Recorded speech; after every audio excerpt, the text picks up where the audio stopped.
welcome everyone. It looks like we've got a few folks who will be joining us and settling in, but we'll go ahead and get started here. Thank you all for coming out tonight. As we've talked with many of you, it's one of those situations where you never know if it's really going to be snowy or really going to be cold or whatever, but I think we hit it right in the middle, so we're going to be happy about that. And it's going to be worth coming out for, so thank you very much. My name is Sarah Hansen, and I am the Executive Director of the White Bear Lake Area Historical Society. And as many of you know, these programs are put on in partnership between the Historical Society and the Ramsey County Library System. And we are glad to see lots of familiar faces, glad to see some new faces, so that's fun. And tonight we are extremely glad. I'm excited. I've been waiting months, many months, I think, since we set this up to welcome Ames Sheldon, the speaker tonight.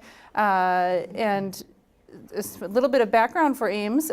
She started writing fiction when she was 9 years old. So she's well experienced with this process, right?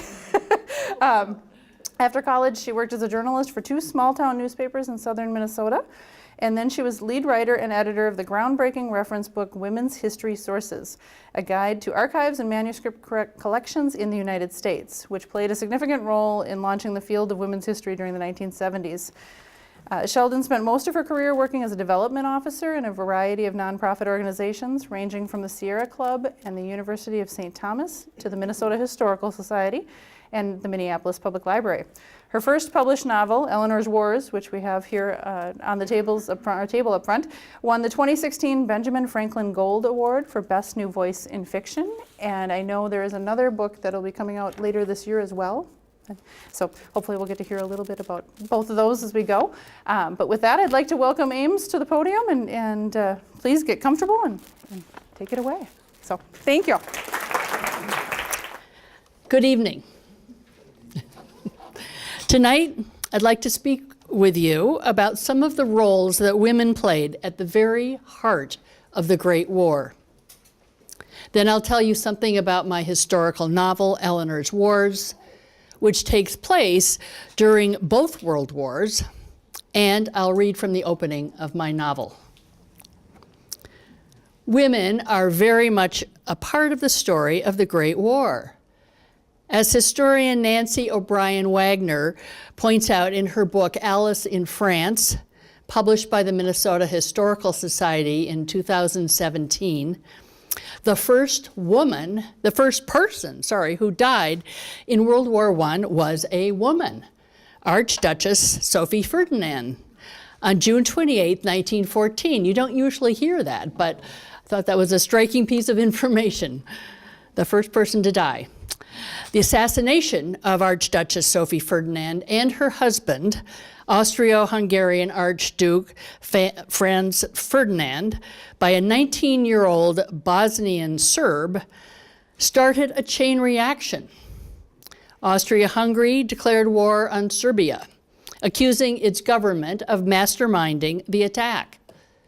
Then Russia came to the defense of its ally, Serbia.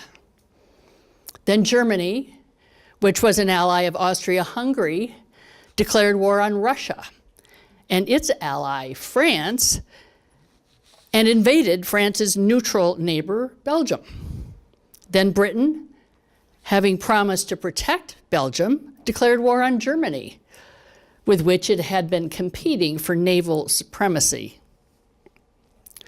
Finally, the allies in this war were Great Britain, France, Russia, and Italy, fighting against Germany, Austria-Hungary, the Ottoman Empire, and Bulgaria. As you know, the United States didn't join the Great War until nearly 3 years after hostilities had commenced. On April 6, 1917, when the U.S. declared war on Germany, President Woodrow Wilson explained that the world must be made safe for democracy. By the time the armistice was signed, almost 2 million American soldiers had fought in France. Nearly 117,000 died there. And from Minnesota, 118,000 soldiers served, and 3,607 of them died. On the home front, American women wrote letters to soldiers, sent care packages, knitted scarves and sweaters, made bandages, and raised money for the Red Cross and other organizations such as the American Fund for French Wounded. With millions of American men serving in many different capacities in the conflict, women took on new roles. They took on new jobs as factory workers, shopkeepers, farmers, and cab drivers. Encouraging women to help in the war effort was not marketed as assiduously as it was during World War II. During the Great War, there were no images of Rosie the Riveter, but posters asked women to work the land and Liberty Gardens, to buy fish and save the meat for our soldiers and allies, to observe meatless days and wheatless days, to buy Liberty bonds. I've got a couple posters here that I really like. Sow the seeds of victory. Plant and raise your own garden, your own vegetables. Every garden a munition plant? What a concept. Get behind the girl he left behind, join the land army.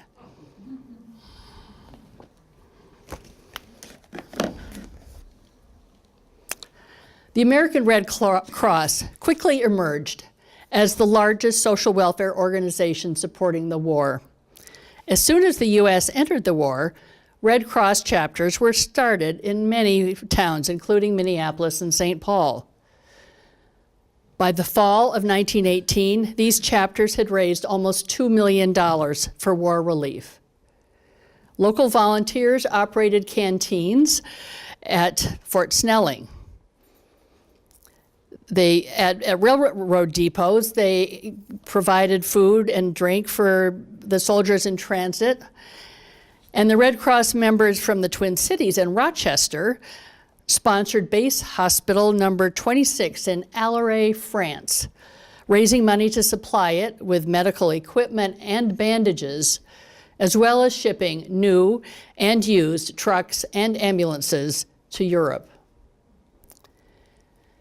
Even though the Great War raged far away and American women were not threatened personally, many thousands of American women volunteered to serve overseas in France. The Red Cross looked for volunteers who were a certain type of girl. They sought females of good temper, discretion, and self-reliance, who would be willing to work for a nominal salary. Red Cross workers were subject to military orders, just like every soldier. Unlike soldiers, though, they weren't always paid. And those who were paid usually received minimal living expenses, nothing more. Volunteers for most roles had to be between 28 and 35 years old, and they should have knowledge of French and Italian. The restrictions pretty much limited the volunteer pool to unmarried, educated, middle class, and upper class women, those without an obligation to a spouse or having significant financial needs. The volunteers tended to be adventurous, independent young women. They were tough, patriotic, and determined to help soldiers in every way they could. More than 120 Minnesota women volunteered to serve abroad with the Red Cross as nurses and nurses' aides, supply truck drivers, mechanics, social workers, recreational volunteers, accountants, clerks, stenographers, typists, secretaries. One Minnesota volunteer, a chemist, helped to conduct research in Paris on the nature and treatment of gas gangrene. American women also served in France as interpreters and translators, physicians and nurses, ambulance drivers, cooks, laundresses. Some 223 women served in the U.S. Army Signal Corps, operating the complicated telephone switchboards that connected the front line, which kept shifting with military command and supply depots. Known as the Hello Girls, at the height of the conflict, they connected more than 150,000 calls per day. That's nearly 700 calls per Hello Girl per day. They were soldiers wearing regulation uniforms and identity discs like dog tags so their remains could be identified, as well as headphones, microphones, and standard helmets. Their gas masks were readily available on the back of their chairs. Many were stationed a few short miles from the front. After the war, they were denied veteran status until 1977, when President Jimmy Carter granted full veterans benefits to the few Hello Girls who were still standing. Before the U.S. became officially involved in the war, American women like journalist Nellie Bly sent dispatches back home about what she saw on the battlefield. Her reports were published in the New York Evening Journal. Novelist Edith Wharton, living in Paris when the war began, became a war correspondent too. In addition, she founded the American Hostels for Refugees in Paris and raised funds for refugee relief. Photojournalist Helen Johns Kirkland covered many battles, taking photos and reporting for Leslie's Illustrated Weekly. Then there were women like Mary Borden, an American heiress, who in 1915 funded and managed a French military field hospital in Roosbruge, Belgium, about 6 miles behind the front lines. In August 1916, she directed a military hospital at Bray-sur-Somme, treating the wounded from the ongoing Somme campaign. Women volunteers rose to the challenges that faced them. Nurse Marion Backus wrote her family in Minnesota, "If anybody had told me that I could take care of more than 2 ether patients before I came over here, I would have laughed and thought them joking. But now I can watch 45 in one ward, 36 in the next, each in separate buildings, and 30 in the next, and never wink an eye." When Alice O'Brien, a Red Cross volunteer from St. Paul, was serving as an auxiliary nurse, she wrote, "I see and do things that would raise the hair off my head if I were reading about them, but nowadays I take them just as calmly as I take the rest of life. I had to hold a man down in bed yesterday, leaning my full weight on his chest and holding his hands down while his wounds were being dressed.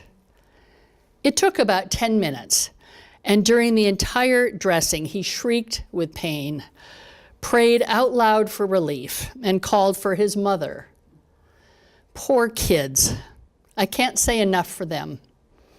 America will win the war, but it will be at their expense, and a lot of them won't be alive to enjoy the day of victory."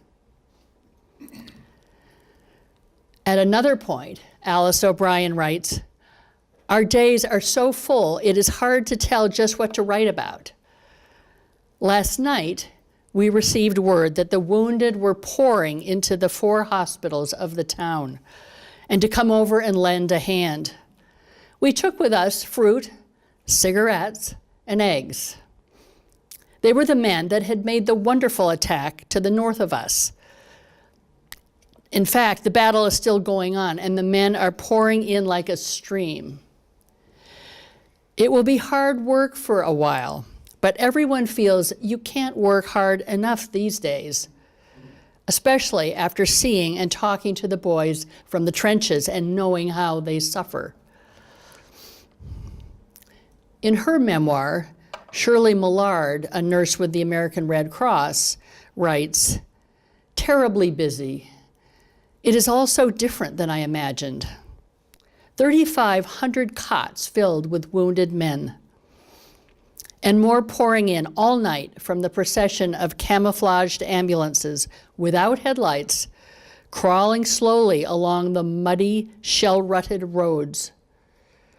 The winter nights were pitch black, and much of the way lay through dense woods. To make it more difficult for the ambulances, the roads were crowded with troops, supply camions, and ammunition caissons, all without lights, crawling through the mud on their way to the front. The ambulances could work only during the night because by daylight, they would be seen and fired upon by the enemy. No matter what time of day a man was wounded, he must lie in a second or third line trench dressing station until nightfall. Then the dark caravan began. Arriving at the chateau, men were deposited anywhere on the grounds, on stretchers, waiting their turn to be attended. Although cases that could be moved were evacuated constantly to hospitals farther back, hundreds of wounded men lay out there in the dark, in the cold and rain, sometimes for 3 days and 3 nights, without blankets, before we could make room for them inside. From the black shadows under the trees came their moans, their cries, their sobs. In addition to medical care, men crowding the hospitals needed other kinds of help. Women volunteers wrote letters home for the men. They helped them take care of legal matters, such as allotments not being paid. And they were able to get information about missing men from patients who were in the same companies. Often these volunteers succeeded in tracking down men who'd been reported missing. Soldiers also needed to be fed. A Red Cross volunteer from St. Paul, Doris Kellogg, reported that on September 7, with just 3 other women, she dished up 1,157 meals in their canteen in 3.5 hours. On September 18, they served 1,300 meals. And on October 20, they served more than 1,600 meals to the trainloads of men arriving at their camp near Chantilly. Keeping up the soldiers' morale was important too. Recreational hut volunteers provided donuts, hot chocolate, and cigarettes. They organized reading rooms, sing-alongs, and theatrical events, making use of the soldiers' talents. They exchanged shows and concerts with other units. Ambulance driving was another job for volunteers. More than 2,000 American men volunteered for the American Ambulance Field Service, founded in April 1915 to aid the French Army. Many more men volunteered to drive ambulances as the war continued, including Ernest Hemingway, E.E. Cummings, and John Dos Passos, whose experiences in the war shaped their later writing in books like A Farewell to Arms, The Enormous Room, and USA. Most, but not all, of the women who drove ambulances in the Great War were English, Scottish, or French. The skills required to drive an ambulance were not easy to acquire. A driver had to control various levers and use his or her feet, like an organist, to operate 3 pedals that control the transmission's various speeds. In the words of one Red Cross volunteer from Minnesota, women were the best ambulance drivers because they have more patience than the men and so drive steadier. Thanks to Sarah Evans, a retired history professor from the University of Minnesota, I found an American woman ambulance driver from Utah named Maud Fitch Hillsdale, whose great niece wrote a dissertation based on Maud's letters. Before she was allowed to become an ambulance driver, Maud Hillsdale had to buy her own ambulance and gasoline and oil. On June 1, 1918, when she was driving her ambulance, Maud wrote back home. We filled up with our wounded and started back in the dark. The roads were filled, packed tight with sometimes 3 streams of advancing troops, cavalry and camions, all of which had to be peered at to distinguish what and where they were. At certain points, the congestion was almost impassable. I had to wait for an hour for even one place to open up to dart into. And then I simply locked wheels left and right, grazed stone walls. The bombs and shells were not bad until we struck this place, and I flew over the bridge that the Boche had been after ever since we got there. I went a kilometer out of my way through the town. And when I got back to the square for my bearings, a shell had fallen in the house on the side. This added again to the speed whenever the wounded and the roads permitted, and we finally got our poor, sick, gassed patients in the hospital. The latter we are not allowed to touch if it is mustard gas, as even the doctors have to work on them with masks and rubber gloves. Otherwise, they get fearfully burned. The poor things. I always feel heartsick for them, as we can't let them have the blankets either that are in the ambulance for the other cases, and they do look so miserably sick and deathly tired of things. The protagonist of my novel, a young American woman named Eleonor, is an ambulance driver because I wanted to put her in the thick of the action at the front. Ambulance drivers were often in mortal danger themselves. Ernest Hemingway, for example, suffered 227 wounds by shrapnel from an Austrian trench mortar projectile while serving on the Italian front. Near the end of the war, in a speech to the Senate, urging them to give women the vote, President Wilson said the amendment was vitally important to the prosecution of the great war of humanity in which we are engaged. We have made partners of the women in this war. Shall we admit them only to a partnership of suffering and sacrifice and toil, not to the partnership of privilege and right?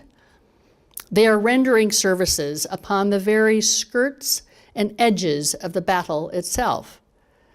The tasks of women lie at the very heart of the war. After the war, many of the American women who'd served in France with the Red Cross returned to become leaders in their home states, and many became actively involved in the Women's Overseas Service League. Some resumed the fight for suffrage, though it took nearly 2 more years for women to win the vote.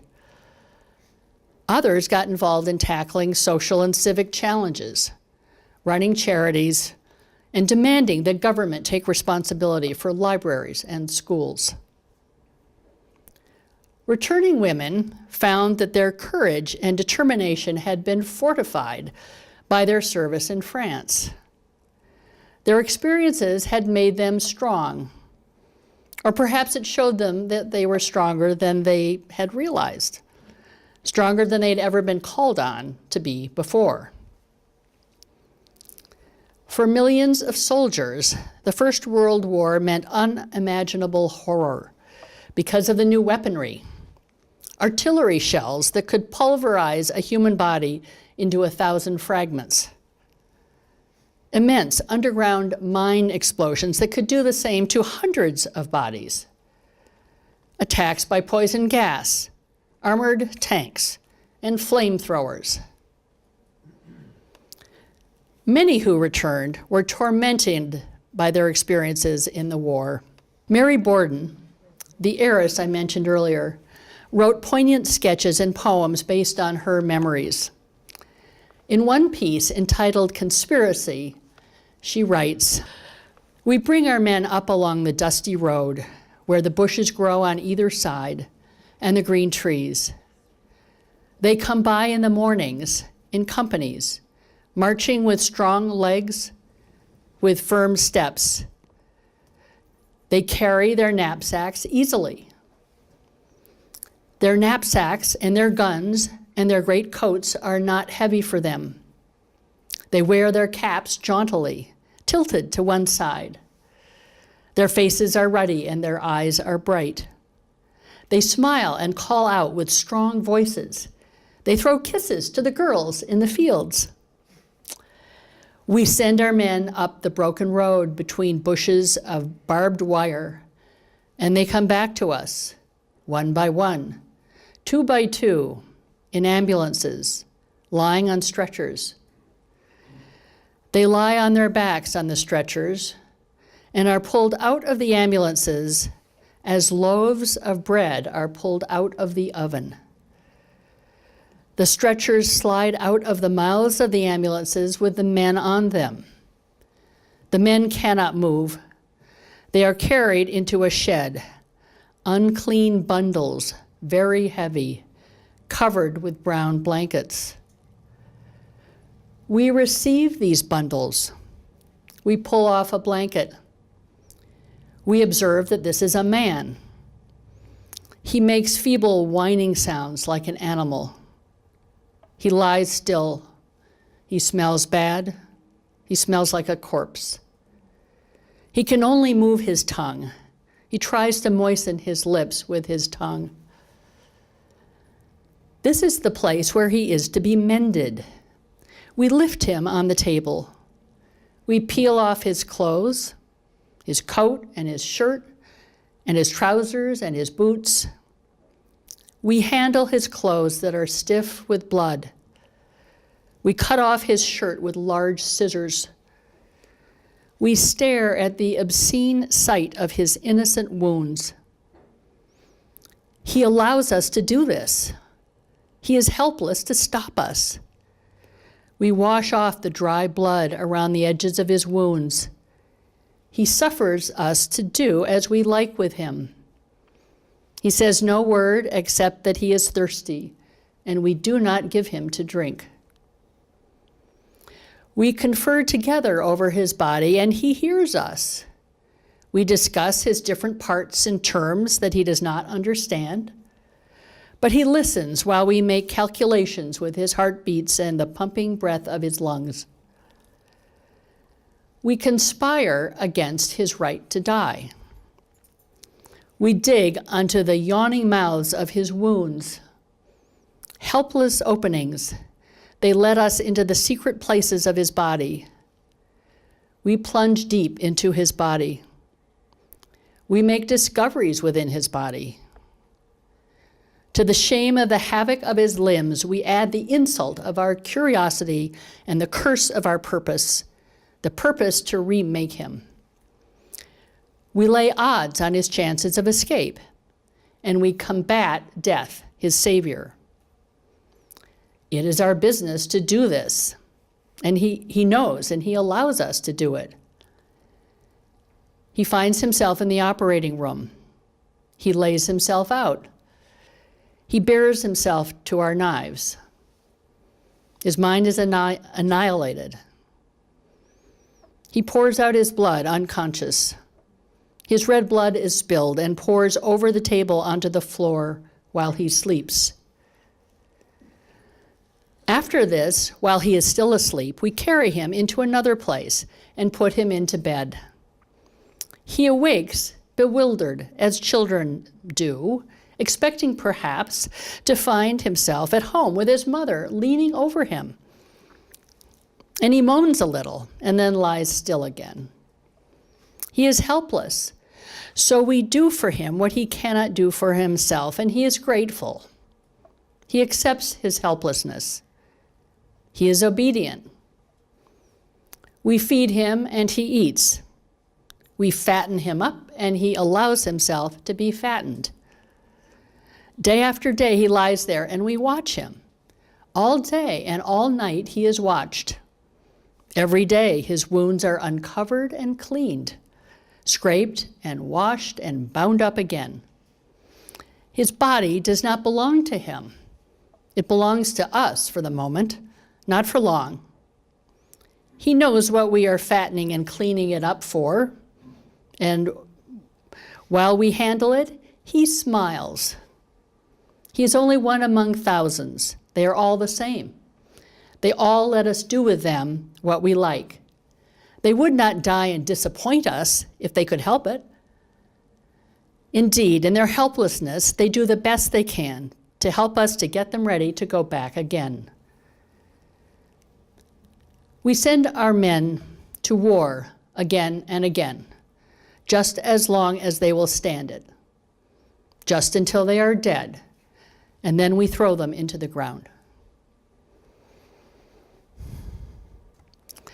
It is now 100 years since this war effectively ended at the 11th hour on the 11th day of the 11th month. The toll was staggering.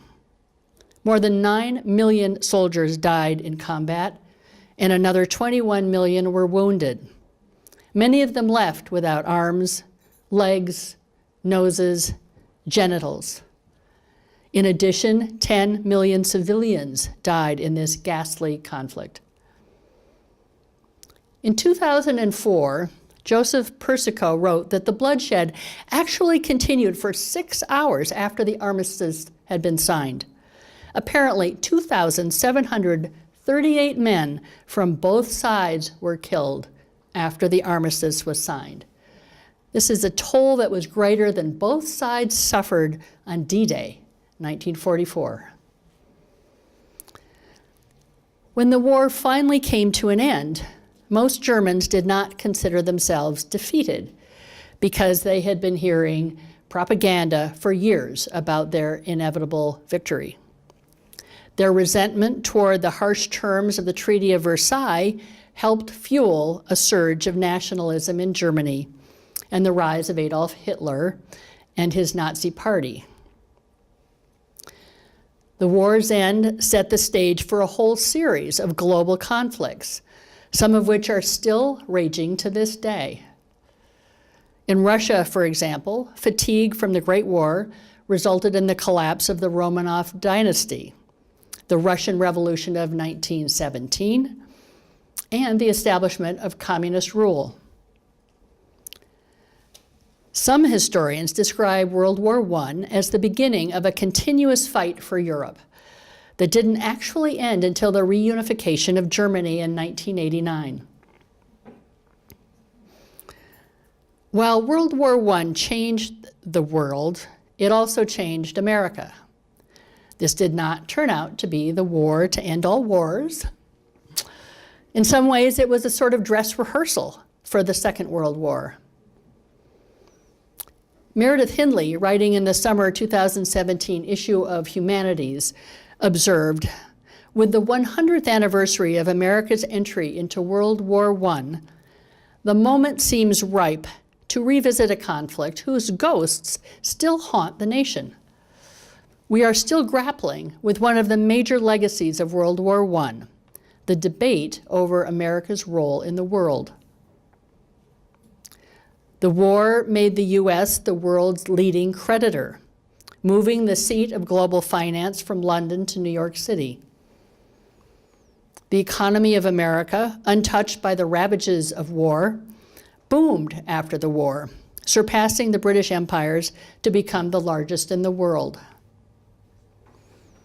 As historian A. Scott Berg said, the presence of World War I in our lives today, whether it is our economy, race relations, women's rights, xenophobia, free speech, or the foundation of American foreign policy for the last 100 years, they all have their roots in World War I. Modern America's very identity was forged during this war. I spent a lot of time doing research on the war in the process of working on my novel. I find primary sources especially informative, such as World War I diaries, letters, memoirs, and other narratives of ambulance drivers, nurses, soldiers, Red Cross volunteers. Daily newspapers and novels about the war, movies, series on TV, on public TV, photographs and posters are illuminating as well. Now I'd like to move on to Eleanor's Wars. The first draft of my novel focused on Nat, the younger son in the family who's trying to fit in at boarding school during the Second World War. He's struggling because he's musical. He's not an athlete. In the first draft, Eleanor is simply a traditional 1940s wife and mother. When an editor critiqued the first draft of my novel, he said the people were nice. They were too nice. Basically, he was saying that my book was boring because there wasn't enough tension. You need tension to turn pages. In the first days after September 11, when commercial air traffic was halted, as I listened at night to the drone of military planes overhead, wondering what was going on up there, I got a strong taste of the fear that Americans on the home front must have felt during World War II. Remembering that experience, I realized I had an even more meaningful tale to tell, a story about war. So I shifted the focus away from Nat and centered it on his mother, Eleanor Sutton. I made her an ambulance driver during the First World War. And I gave her such horrific experiences that she never wanted to think or talk about that war again. Her past is riddled with secrets. War and secrets, and making the reader wonder who will learn which secrets when, helped to create a lot of tension. I didn't drop Nat. The final narrative alternates between the perspectives of Eleanor, now a seemingly traditional 1940s housewife and mother, and that of her son Nat, a student at Andover. While this is a serious novel about war, it's just as much about family and relationships and love. The year is 1942. The globe is aflame. Eleanor Sutton, matriarch of a prosperous New Jersey family, struggles to fight the war on the home front. But then, long-buried memories rooted in Eleanor's service in the Great War come to light. These decades-old secrets threaten her marriage to George and bring his own carefully guarded secrets to the surface. As the relative peace of the Sutton household is upended, son Edward leaves for the front lines. Younger brother Nat, an aspiring musician, wrestles with shocking revelations while trying to find his way at boarding school. Daughter Harriet, setting her own future aside to oversee the family victory farm, faces the secrets that challenge all her assumptions about family and love. This is how it starts. The year is 1917. As soon as Eleanor sees the man standing in the corner of the tent, she realizes she's in trouble. He is busy inspecting the bodies on the ground, but she's so unnerved by his presence that she nearly drops the heavy litter she's helping to carry into the waiting area of the field hospital near Ames. Silently, she admonishes herself to pay attention to the work at hand. She mustn't lose her grip. "Who is that?" she whispers to the ancient orderly on the other end of the brown stretcher, inclining her head toward the white coat. "That's the new surgeon, Henri Bousseau." "He seems young," she replies.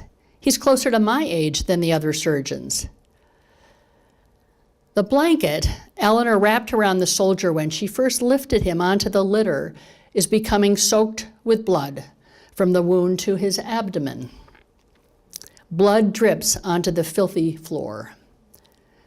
Eleanor and the orderly try to keep the stretcher level, but when they lower it, the slight tilt causes the soldier's shattered arm to flop out from under the blanket that was holding it in place. He screams. Incoming shells from the big guns continue to pound outside, shaking the ground and rippling the canvas walls of the infirmary. Once they set down their load, Eleanor kneels. I'm going to move your arm, soldier, so it gets some support. I'll be careful. As she lifts his right wrist, the humerus protrudes farther through the hole in the skin of his upper arm. Carefully, she places his mutilated limb on the stretcher and tucks the blanket in around it. Rising, she looks toward the surgeon. Their eyes lock. He isn't handsome at all. His nose is too big, his skin is too pale, and his lips are thick. But he exudes so much life force that Eleanor can't stop staring at him. He smiles slightly. She joins him at the side of the room. Mademoiselle. Monsieur Bosso, my soldier got a lot of shrapnel in his gut, and he has a compound fracture of his right arm. I look at him next. What is your name? Eleanor Butler. I'm an ambulance driver. American? She nods. What brought you here? This horrible, horrible war. I came to help where I can. Bien, we are most grateful, Mademoiselle Butler. His smile warms her all the way through. For the first time in weeks, Eleanor's stomach, which has been clenched as tightly as a fist, relaxes.